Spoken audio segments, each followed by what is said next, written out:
Smart presence ইসলাম কি বলে। আসসালামু আলাইকুম ওয়া রাহমাতুল্লাহি ওয়া বারাকাতুহু। ইন্নাল হামদালিল্লাহ ওয়াসসালাতু ওয়াসসালামু আলা রাসূলিল্লাহ ওয়া বা'দ। প্রিয় দর্শক, আশা করি আল্লাহ রাব্বুল আলামিন আপনাদের সকলকে ভালো রেখেছেন।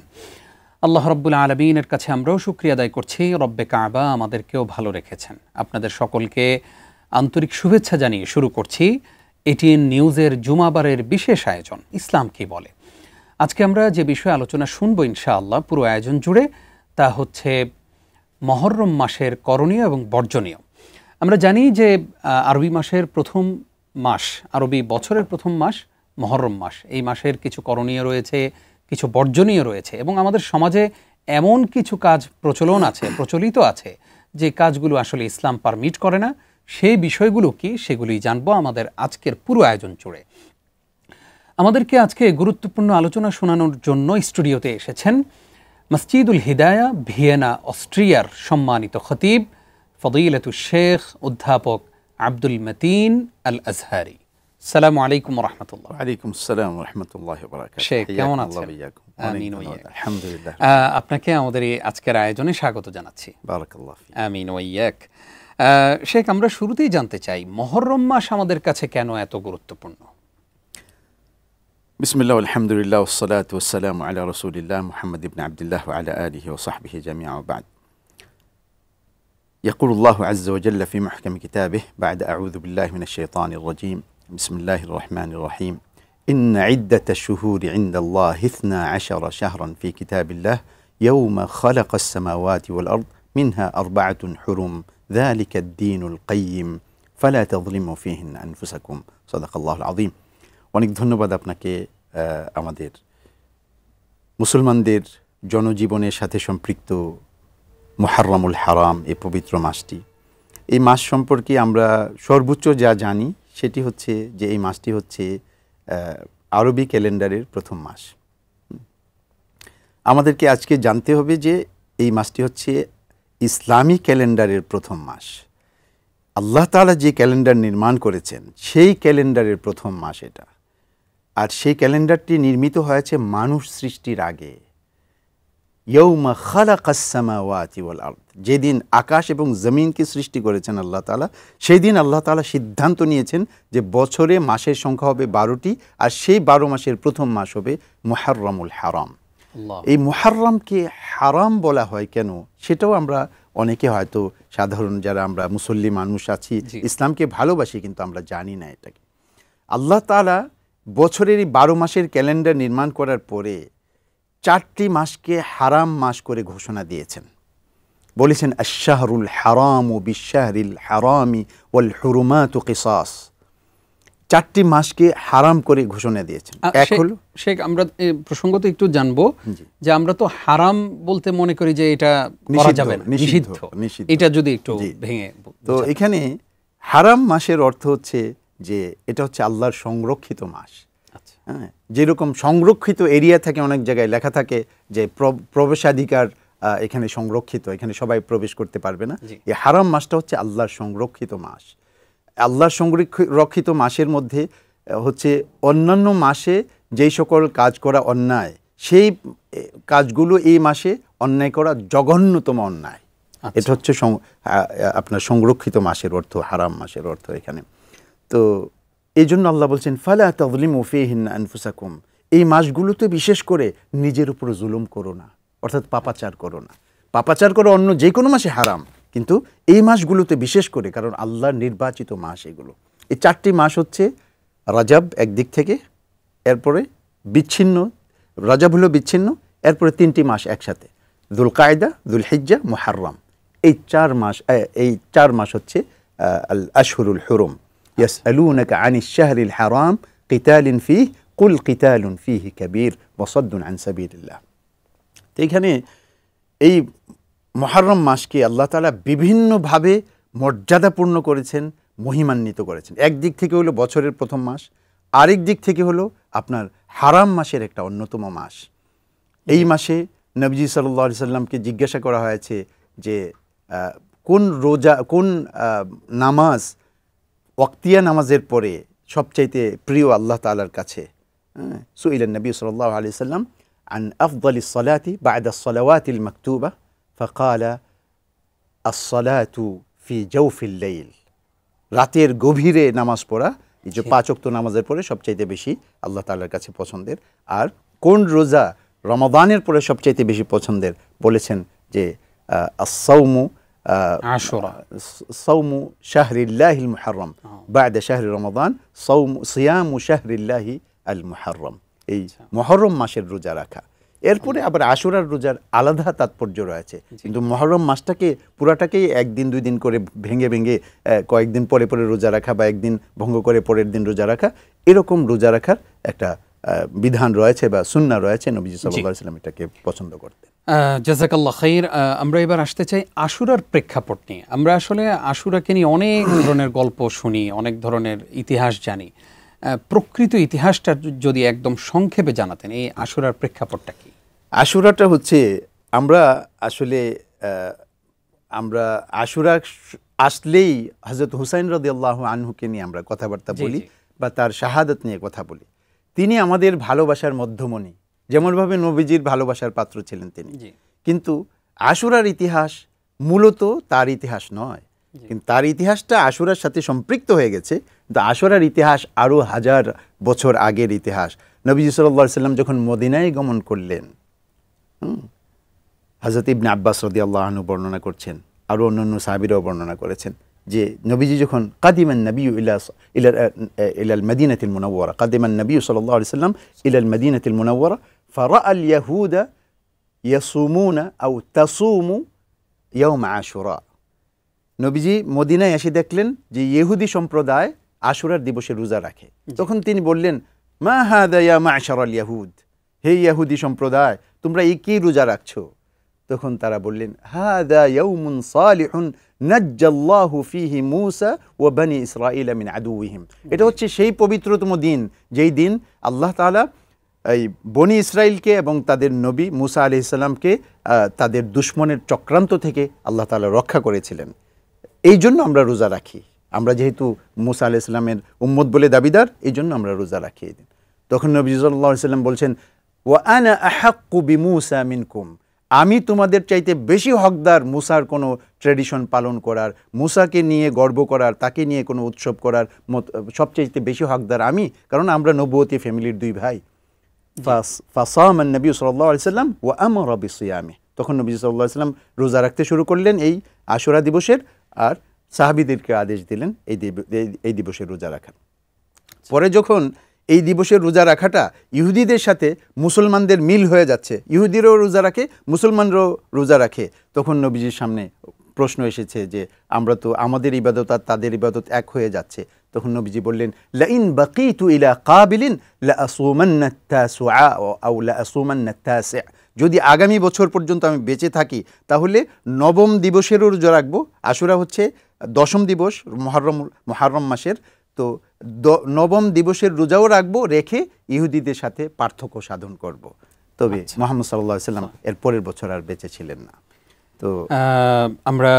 আলোচনা শুনেছি ইনশাআল্লাহ আরো কিছু প্রশ্ন আমাদের রয়েছে সেই প্রশ্নগুলো নিয়ে ফিরবো ইনশাআল্লাহ ছোট্ট একটা বিরতির পর সোনি স্মার্ট প্রেজেন্টস ইসলাম কি বলে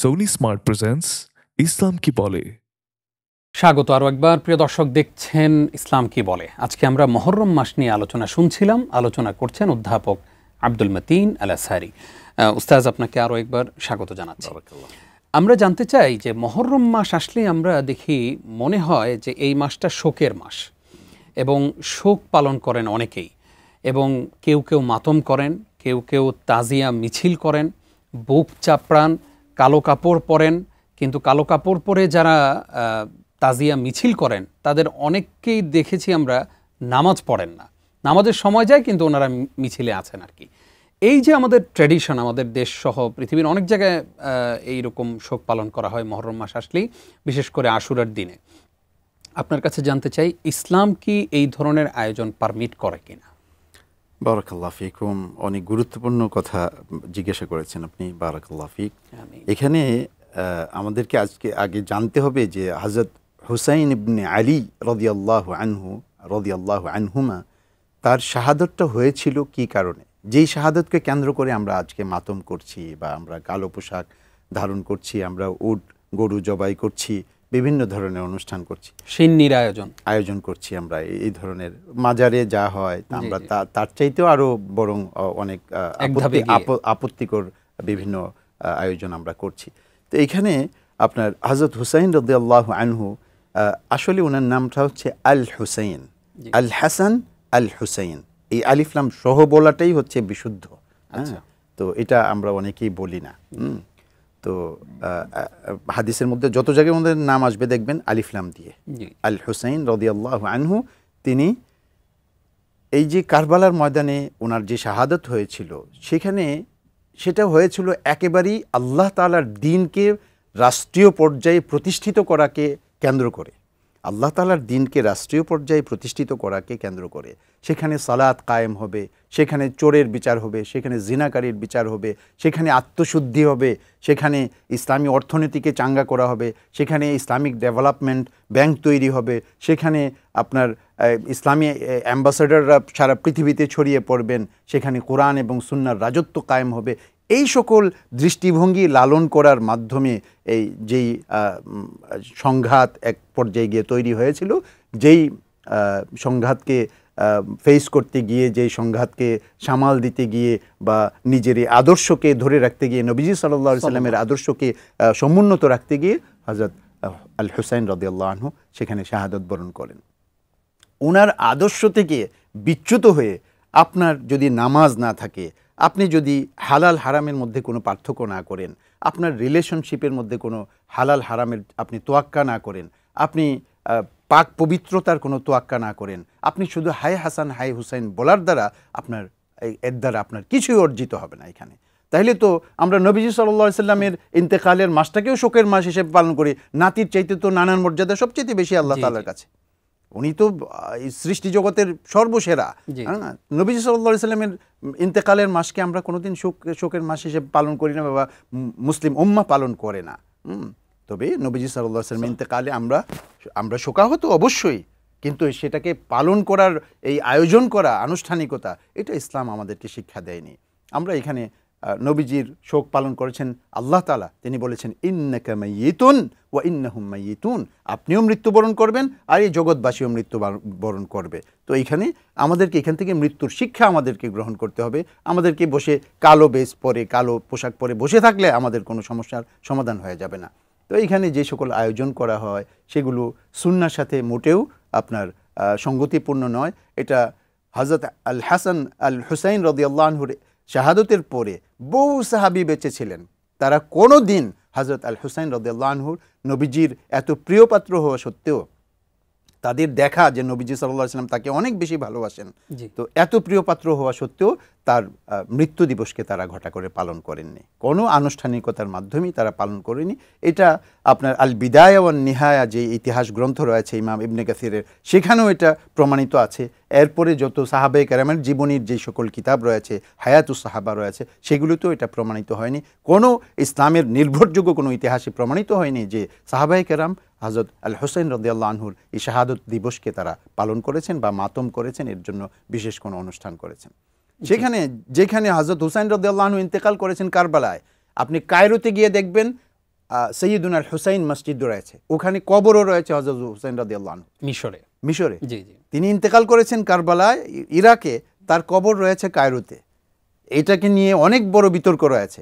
তো অনেকে বলে যে তার মাথাটা বিভিন্ন ঝগড়া বিবাদের ফলে তার মাথাটাকে নবীজির প্রেমিকগণ নিয়ে থেকে কারবালা থেকে তার মাথা নিয়ে হিজরত করে মিশরে চলে এসেছিলেন, এখানে এসে মাথাটাকে দাফন করেছেন। যদিও এটাকে ইমাম ইবনে কাসিরও বলেছেন যে এটা নির্ভরযোগ্য নয়। তারপরেও যারা নবী পুত্র বা নবীর নাতিকে, নবী পুত্রকে পুত্রই বলা হয়, নাতিকে পুত্র বলা হয় আরবিতে, তো এই নবী পুত্র হযরত আল হুসাইন রাদিয়াল্লাহু আনহুকে কায়রোতে দাফন করার দাবিদার যারা, তারা পর্যন্ত এই ধরনের কোনো এই সিন্নির অনুষ্ঠান তারা করে না, তারা এই ধরনের কোনো অনুষ্ঠান করে। অর্থাৎ এই যে অনুষ্ঠানগুলো আমাদের সমাজে প্রচলিত, এগুলোর সাথে আসলে ইসলামের ন্যূনতম কোনো সম্পর্ক নেই, এটা আমাদের বানানো কালচার। জাযাকাল্লাহ খাইর। অনেক বিষয় জানলাম আজকে আপনার কাছে। আমরা এবার জানতে চাই আপনার কাছে যে এই মাসে তাহলে আসলে আমাদের করণীয় কি, শরিয়া সম্মত কোন কোন কাজগুলো এই মাসে আমরা করতে পারি? এই মাসে যেহেতু রাসূলুল্লাহ সাল্লাল্লাহু আলাইহি সাল্লাম বলেছেন যে আফদালুস সিয়ামি বা'দা শাহরি রমাদান সিয়ামু শাহরিল্লাহিল মুহাররম, মুহাররম মাসের রোজা এই রমাদানের পরে সবচাইতে বেশি বরকতপূর্ণ ফজিলতপূর্ণ রোজা। সুতরাং আমরা এই মাসটাকে যেদিনই আমাদের সামর্থ্য হয়, যেদিনই আমাদের সুযোগ হয়, সেদিনে আমরা রোজা পালনের মাধ্যমে এই মাসটাকে আমরা বরণ করব। আর এই মাসটা যেহেতু বছরের প্রথম মাস, এই প্রথম মাসে আমি আত্মসমালোচনা করব যে বিগত বছর এই মুহররম মাসে আমার কত বন্ধুবান্ধব বেঁচে ছিলেন, আমরা একসাথে খাওয়া দাওয়া করেছি, একসাথে নামাজ পড়তে গিয়েছি, একসাথে আমরা হয়তো গোল টেবিলে বসেছি, একসাথে গল্পগুজব করেছি, অনেক কিছুই হয়েছে তাদের সাথে, কিন্তু আজকের এই মুহররম মাসে তারা বেঁচে নেই। এখানে আমি আত্মসমালোচনা করব যে আল্লাহ তাআলা আমাকে যে বাঁচিয়ে রেখেছেন, হয়তো আল্লাহ তাআলার কোনো অ্যাসাইনমেন্ট রয়েছে, কোনো এই ইশারা রয়েছে, আমার এখানে আমার কিছু করণীয় রয়েছে। এই জন্য জীবনকে বদলে দেওয়ার একটা শপথ গ্রহণ করতে পারি আমরা এই মুহররম মাসে। এরপরে মুহররম মাসের মধ্যে যে আশুরা দিবসটি রয়েছে, সেই দিবসটিকে আমরা অত্যন্ত গুরুত্ব দিয়ে ইবাদত বন্দিগির মাধ্যমে, সিয়ামের মাধ্যমে আমরা পালন করব। যেহেতু নবীজি সাল্লাল্লাহু আলাইহি সাল্লাম বলেছেন যে আনা আহাক্কু বিমূসা মিনকুম, মুসার কোনো স্মৃতিকে ধারণ করার জন্য সবচেয়ে বেশি হকদার হলাম আমি। সুতরাং মুসা আলাইহিস সালামকে আল্লাহ তাআলা এই দিন মুক্ত করেছিলেন, এই জন্য নবীজি এই দিবসটাকে পালন করেছেন, আমরাও পালন করব সিয়াম পালনের মাধ্যমে। এবং ইহুদিদের সাথে যেন মিল না হয়ে যায়, এই জন্য আমরা নবম দিবসে রোজা রাখবো। কেউ যদি নবম দিবসে না রাখতে পারে তাহলে দশম দিবস আর একাদশ দিবসে তারা রোজা রাখবে, যে ইহুদিদের সাথে পার্থক্য সাধন করার জন্য, মানে দুইটা রোজা রাখবে। আবার এই রোজার ফজিলত হিসেবে নবীজি সাল্লাল্লাহু আলাইহি সাল্লাম বলেছেন যে সিয়ামু ইয়াউমি আশুরা আহতাসিবু আলাল্লাহি আইয়ুকাফিরা আস-সানাতা আল্লাতী ক্বাবলাহ। এই আশুরা দিবসে যে রোজা রাখবে, আমি আল্লাহর কাছে আশা করব যে তার পিছনের 1 বছরের গুনাহ আল্লাহ তাআলা মাফ করে দেবেন। সুবহানাল্লাহ। আপনার জীবনে কত আশুরা এসেছে, আপনি যদি 60 বছর বয়স হয়ে থাকেন, 60টি আশুরা এসেছে, 60 বছর গুনাহ মাফ করানোর ব্যবস্থা আপনার জীবনে সুবহানাল্লাহ। জাযাকাল্লাহ খাইর শেখ। আমরা একদম কমপ্লিট একটা প্যাকেজ প্রোগ্রাম আজকে আমাদের দর্শকদেরকে উপহার দিতে পেরেছি। আপনি কষ্ট করে আমাদেরকে সময় দেওয়ার জন্য আপনাকে ধন্যবাদ এবং মোবারকবাদ জানাচ্ছি। একেবারেই আমাদের দায়িত্ব, আর আমাদের ন্যূনতম দায়িত্বই আমরা আদায় করতে পারছি না। আল্লাহ তাআলা আমাদের এই প্রয়াসকে কবুল করুন। আল্লাহ কবুল করুন, আল্লাহুম্মা আমিন। প্রিয় দর্শক, এতক্ষণ যারা আমাদের সঙ্গে ছিলেন, আসুন সমাজের যত কুসংস্কার আছে সেগুলোকে না বলি। আমরা এমন কোনো ইবাদত করব না যে ইবাদত আল্লাহ এবং তার রাসূল আমাদেরকে করতে বলেননি, এবং এমন কোনো কিছু করব না যেটার সাথে ইসলামের কোনো সম্পর্ক নেই। তাই আসুন আশুরা কেন্দ্রিক বা মুহররম মাস কেন্দ্রিক যত ধরনের বিদআত প্রচলন আছে আমাদের সমাজে, সেগুলো থেকে নিজেদেরকে মুক্ত রাখি। আল্লাহ তাআলা আমাদেরকে সে তৌফিক দান করুক, আমিন। আজ এই পর্যন্তই। আপনারা দেখছিলেন ইসলাম কি বলে। আগামী সপ্তাহের পর্ব দেখবেন, সেই প্রত্যাশায় বিদায় নিচ্ছি। নিজাম বিন মুহিব। আসসালামু আলাইকুম ওয়া রাহমাতুল্লাহি ওয়া বারাকাতুহু। ওয়া আলাইকুম আসসালাম ওয়া রাহমাতুল্লাহি ওয়া বারাকাতুহু।